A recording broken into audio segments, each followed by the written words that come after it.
Bruce Toussaint, Europe 1 matin. 8h37. Et sur Europe 1, la revue de presse de Natacha Polony, bonjour. Bonjour Bruce, bonjour Julie Bonjour. et bonjour à tous. Aujourd'hui, en une de la presse, on s'embarrasse pas d'originalité. Comme nous tous, les journaux parlent météo. Le Républicain Lorrain, l'hiver en remet une couche. Direct matin, la moitié du pays patine. Mais il est aussi question, bien sûr, du Mali et des suites de la prise d'otages en Algérie. Mais oui, l'émotion est toujours palpable et surtout, les journaux tentent de reconstituer l'assaut sanglant d'In Amenas. Et puisqu'il est de plus en plus question de filières djihadistes vers le Mali, le Parisien l'affirme, il y avait au moins un Français parmi les terroristes. Bon, en fait, il s'agirait d'un homme non identifié qui, selon toute vraisemblance, aurait été dans le pays depuis déjà longtemps. Donc Information démentie Par par Manuel Valls tout à l'heure Bien sûr. sur Europe 1. Mais les commentaires se concentrent surtout sur les relations franco-algériennes. Dans la République du Centre, Jacques Camus critique l'enthousiasme français. Tout en se résolvant à l'engrenage fatal, pas sûr qu'il ait été très adroit d'affirmer, ainsi que l'a fait François Hollande, que les réponses les plus adaptées avaient été apportées. Et dans Libération, Luis Martinez, professeur à Sciences Po, complète l'analyse. L'Algérie a inversé le rapport de force. Aujourd'hui, Paris est totalement redevable, si bien qu'on va devoir tout accepter d'Alger dorénavant. Alors à part ça, il faut bien reconnaître que la presse fait son travail d'information tout en respectant le consensus national, mais pour les politiques, c'est une autre affaire. Le Monde, Mali, la droite attaque Hollande. Et de citer toutes les petites phrases qui jaillissent à droite, alors d'Alain Juppé à Laurent Wauquiez. Il y a ceux qui critiquent l'intervention au sol, ceux qui la jugent indispensable, mais qui estiment qu'il aurait fallu attendre les Européens. Dans le Figaro, Arnaud Danjean, député européen, vante à contrario le leadership de Nicolas Sarkozy sur la Libye.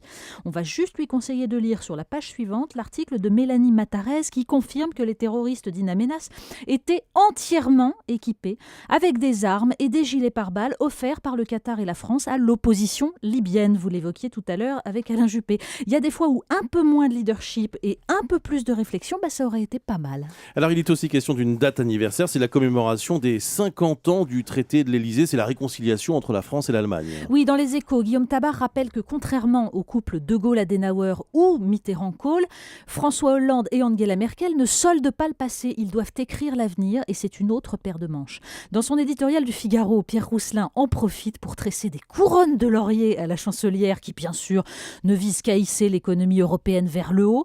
En gros, si on le lit bien, l'Allemagne est merveilleusement altruiste, ne cherche pas à imposer la politique budgétaire qui convient à son économie à elle, mais à nous rendre raisonnables, nous qui sommes d'affreux dépensiers. Du coup, je vous conseille plutôt de lire dans les pages intérieures l'article du correspondant de Die Welt en France, 99 choses qu'un Allemand ne comprend pas toujours sur la France, c'est très drôle. Et surtout, le très bel article de Patrick de Saint-Paul sur la genèse de la magnifique chanson de Barbara Göttingen. Oui. Une chanson que les enfants allemands apprennent à l'école, parce que par-delà l'économie, la seule façon de faire l'Europe, c'est d'enfin reparler culture, et c'est rare. Le rapport Blanchard. Alors Mais- voilà, il y a 2 articles sur ce rapport dont personne n'a parlé. Mais oui, parce que justement, l'économie, il faut quand même en parler de temps en temps. Et donc, c'est à lire dans Le Monde et surtout dans Marianne. Donc, ça vous dit rien, le rapport Blanchard? Eh bien, c'est ce que nous explique Marianne. C'est normal. Personne n'en a parlé et pourtant, Olivier Blanchard, c'est ce très sérieux économiste du FMI qui estime que les modèles de calcul du Fonds monétaire ont sous-estimé l'effet négatif des politiques de rigueur sur la croissance. Alors, simple erreur mathématique, nous dit-il. Mais Marianne cite Paul Krugman, prix Nobel d'économie, dans son éditorial du New York Times.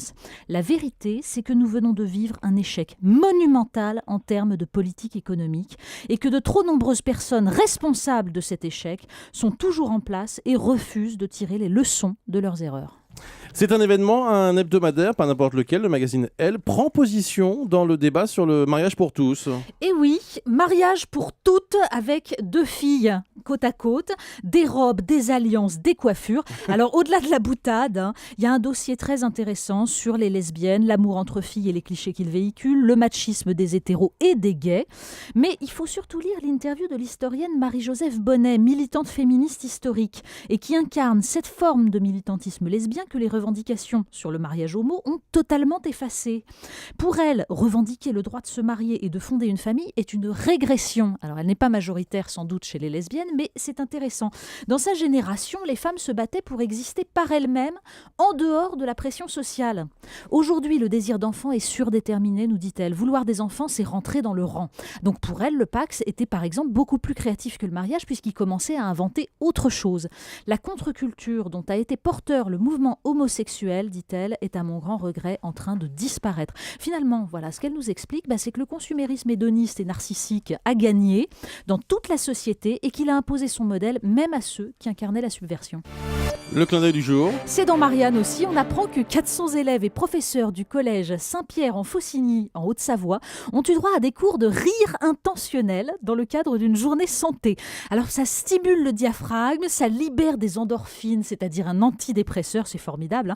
Bon, ça prend du temps sur les cours de mathématiques. Mais puisque même les économistes du FMI ne savent plus compter et que la croissance n'est pas près de revenir, il est beaucoup plus important de savoir lutter contre la dépression. Merci Natacha Polony.